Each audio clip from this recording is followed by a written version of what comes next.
Assalomu alaykum, hurmatli yig'ilish qatnashchilari. Bugun sentyabrda navbatdagi tadbirkorlar bilan uchrashuvimiz Janob Agrobank mahallada ishlash bo'limi boshlig'i Abdulla Jasurga bo'laman. Sizlarga kreditlarimiz haqida qisqacha tushuncha berib o'taman. Hozirda Agrobank Janob filialimizda umuman Agrobank tizimida kreditlar bo'yicha ancha yangiliklar bo'lgan. Ya'ni qanaqa tizimda agarda sizda arzon kredit turimiz bor, yangi sifatida chiqqan. Bu kredit turimiz boshqa xususiy banklarda yoki boshqa davlat banklarida bo'lgan yuqori foizli kreditlarimizni arzon kredit turimiz orqali foiz ozroq kreditlarga almashtirishlar mumkin. Masalan, xususiy banklarda 30%, 33%, ya'ni undan balandroq kredit turlarimiz bo'lsa, o'zinglarni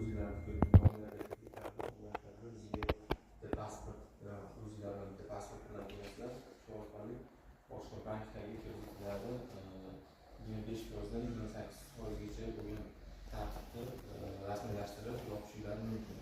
Xo'p, mahallada ishlash bo'limida ajratiladigan kreditlarimiz hozirda 312 bo'yicha, ya'ni yakunda tadbirkorlik subyektlariga ajratiladigan 100 million so'mgacha garovsiz, 100 million so'mdan yuqorisi garov asosida ajratilgan kreditlar mahsulotlarimiz bor.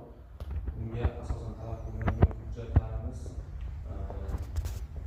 guvohnoma, ya'ni yakunda tadbirkorlik guvohnomasi, uni talab etadigan talab darajasida bo'ladigan jarayoni 1 yil faoliyat ko'rsatgan bo'lishi kerak.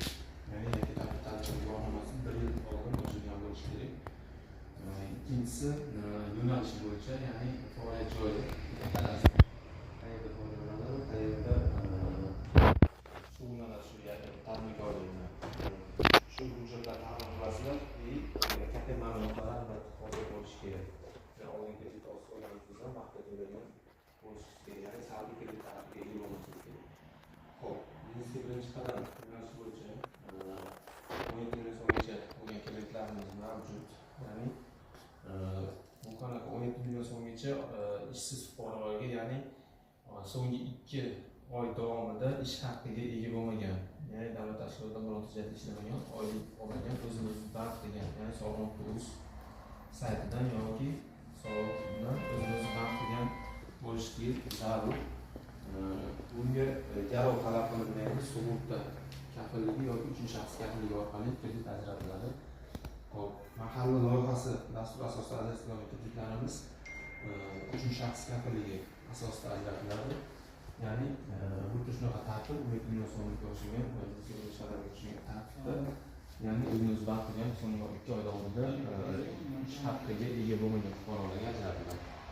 50 million so'mgacha yana bitta alohida jihati bor buni. Erkaklarga, ya'ni erkak fuqarolarga 25% dan taqdim qilinadi. Plus o'z nomidagi plastik kartasiga tushiriladi. Ayollarimizga 2% arzonroq, ya'ni 23% dan taqdim qilinadi bu kreditlarimiz. 112 bo'yicha xuddi shunaqa tartibda ayol kishi bo'lsa 18% dan, erkak kishi bo'lsa 20% dan kreditlarimiz ajratiladi. Ishlash bo'limidagi ajratiladigan asosiy kreditlarimiz shular. Agar savollar bo'lsa murojaat qilishingiz mumkin. Savollar yo'q bo'lsa, rahmat.